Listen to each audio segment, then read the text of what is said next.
¿Cómo les va, amigos? Es un placer estar aquí de nuevo con ustedes, como siempre.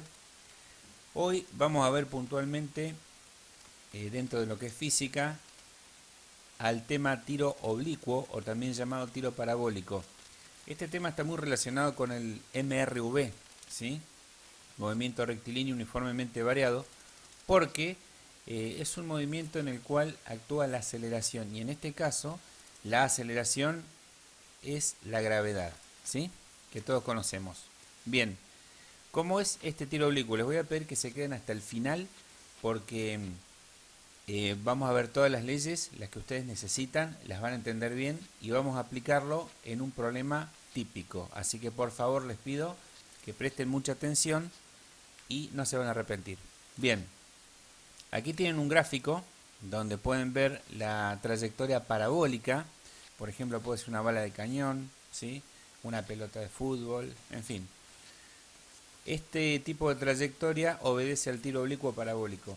Pueden ver, y en algunos puntos, la dirección de la V, la velocidad cómo va cambiando. La velocidad tangencial, que ustedes la pueden ver aquí en letra roja, la V corta, ¿sí? Ese, como toda magnitud vectorial, está representada por una flecha, un vector, un segmento orientado, que es tangencial a cada punto de la trayectoria, es decir, toca una sola vez. Y todos estos vectores se pueden descomponer en una componente X y una componente en Y. Velocidad en X, horizontal, y velocidad en Y.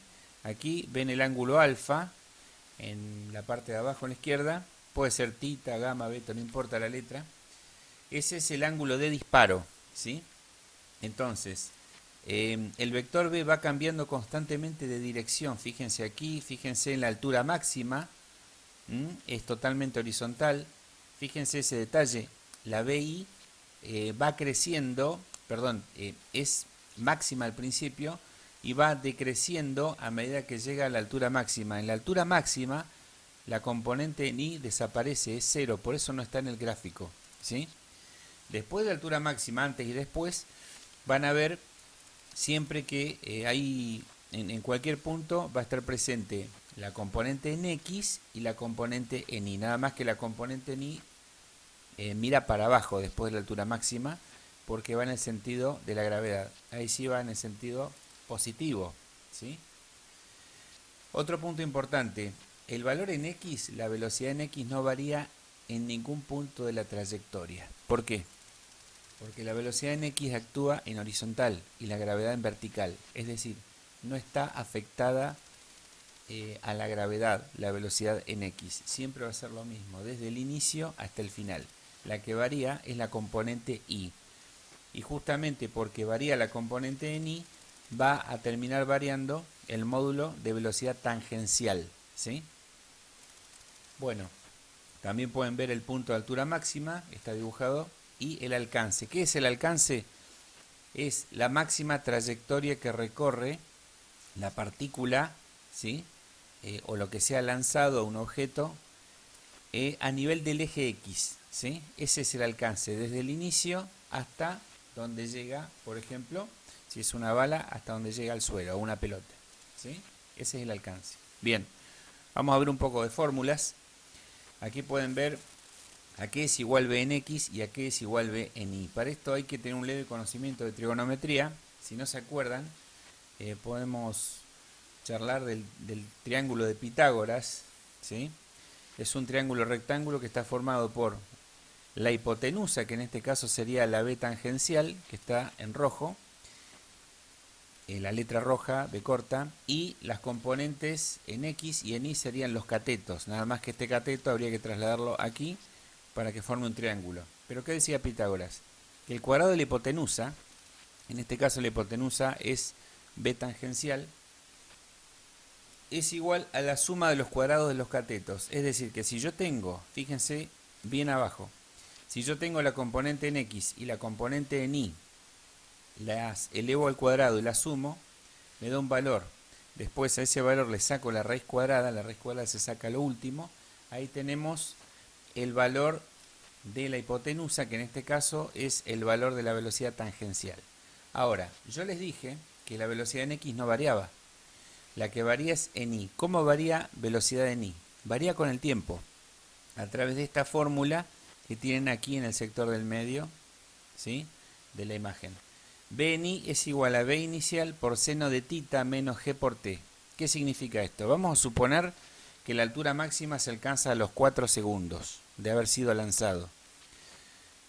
Bien, de 0 a 4, la velocidad de Ni fue bajando hasta llegar a 0.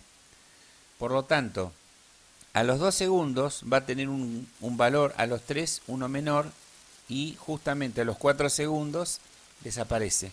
Por lo tanto, a medida que avanza el tiempo, ¿sí?, esa cantidad se la debemos restar.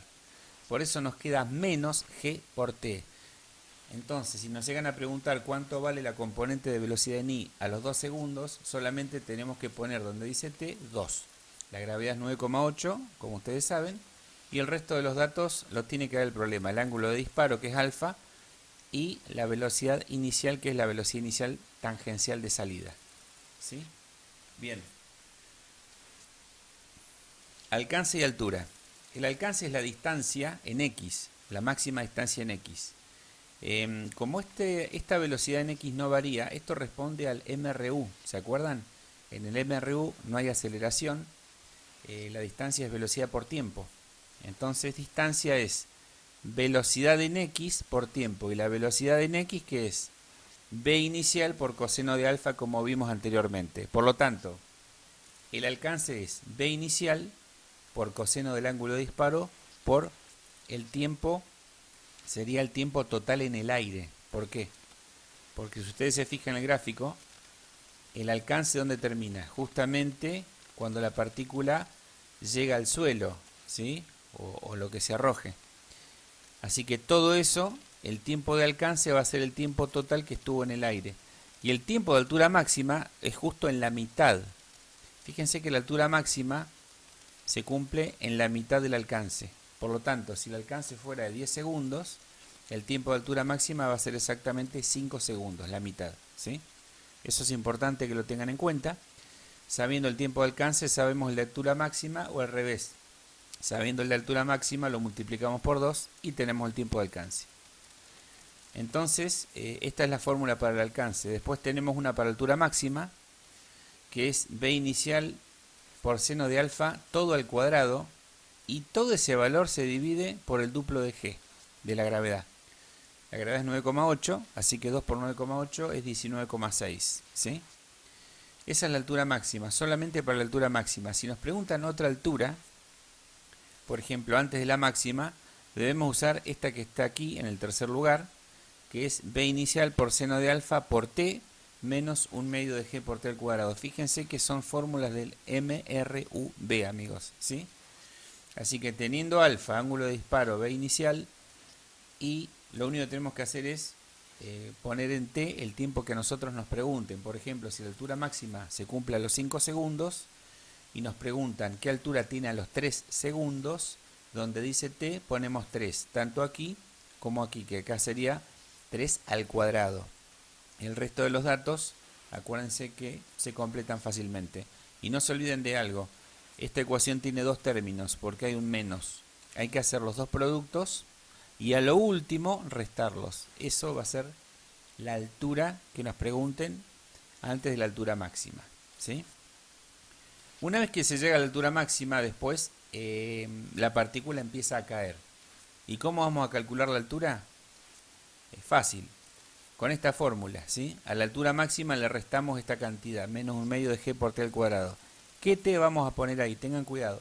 Si la altura, por ejemplo, máxima es a los 5 segundos y nos preguntan qué altura tiene a los 8 segundos, la diferencia entre 5 y 8 es 3. Ya son 3 segundos de caída. Entonces, donde dice T, ponemos 3 al cuadrado. Si nos preguntan qué altura fue a los 9 segundos, si la altura máxima fue a los 5 segundos, de 5 a 9 tenemos 4, por lo tanto nos queda 4 al cuadrado, ¿sí? Y obviamente tenemos que tener la altura máxima, que la podemos calcular con esta fórmula que antes les expliqué. Entonces tenemos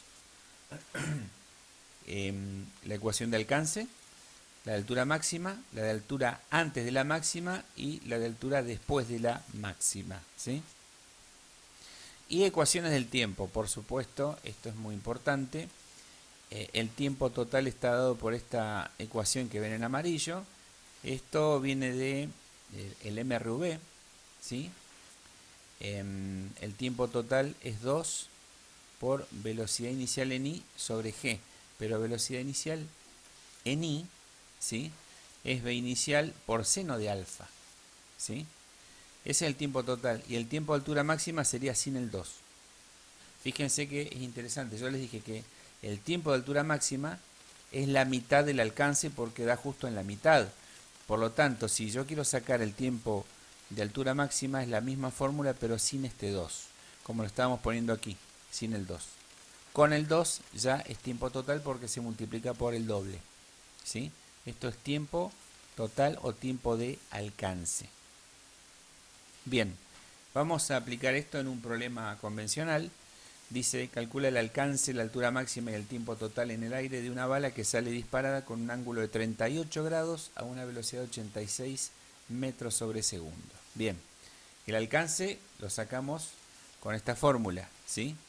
V inicial por coseno de alfa por tiempo.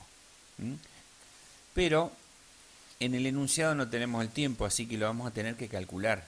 Acuérdense que era el tiempo total, 2 por V inicial por seno de alfa, ¿sí?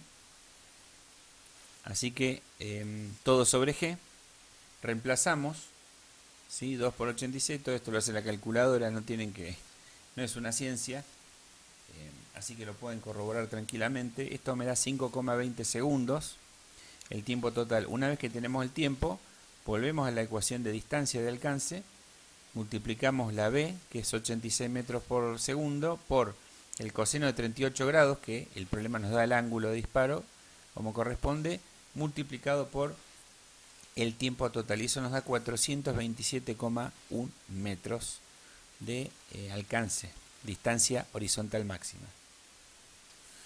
Después la altura máxima es con la fórmula que ya les expliqué, solamente reemplazamos, ¿sí? Sean ordenados, por favor. Es 86 por seno de 38. Recién ese valor se eleva al cuadrado y a lo último lo dividimos por 19,6. Fíjense, la unidad tiene que dar en metros y está bien, ¿sí? Porque el metro elevado al cuadrado es metro cuadrado. De ese metro cuadrado se cancela con el metro de la gravedad, así que nos queda un metro nada más solo. Y el segundo del 86, el segundo que está aquí, elevado al cuadrado nos da segundo al cuadrado, ¿sí?, que se va a simplificar con el segundo al cuadrado de la unidad de gravedad. Por lo tanto, nos queda la altura en metros. Sean cuidadosos con las unidades. Si hablamos de distancia, no nos pueden quedar segundos dando vueltas, ¿sí? El tiempo es en segundos, la distancia es en metros, así que tengan mucho cuidado con eso. Velocidad es metros sobre segundo, ¿sí? Otra de las preguntas que les puede tocar, no está aquí, pero por eso les voy a dejar, queridos amigos, un enlace a un artículo que tengo en mi sitio www.quimicayalgomás.com. En la descripción de este video les voy a dejar un enlace para que vayan a ese artículo y vean más ejemplos de tiro oblicuo o tiro parabólico. A veces nos pueden preguntar, como les decía, el tema de velocidad tangencial. Entonces, en ese caso, tienen que tener la V en X y la V en Y. Sean cuidadosos con eso, ¿sí? Como les decía, se eleva al cuadrado, la suman y a lo último le sacan la raíz cuadrada. Por supuesto, como VI va variando en el tiempo, el resultado de V también va variando. Lo que no varía es V en X. Amigos, espero que les haya resultado claro este tutorial. Espero que les haya gustado. Dejen sus comentarios, será un placer atenderlos. Recuerden que pueden entrar a www.quimicayalgomás.com para ver más material de física, química y matemática. Así que bueno, queridos amigos, ha sido un placer. Muchos éxitos en los exámenes. Hasta pronto.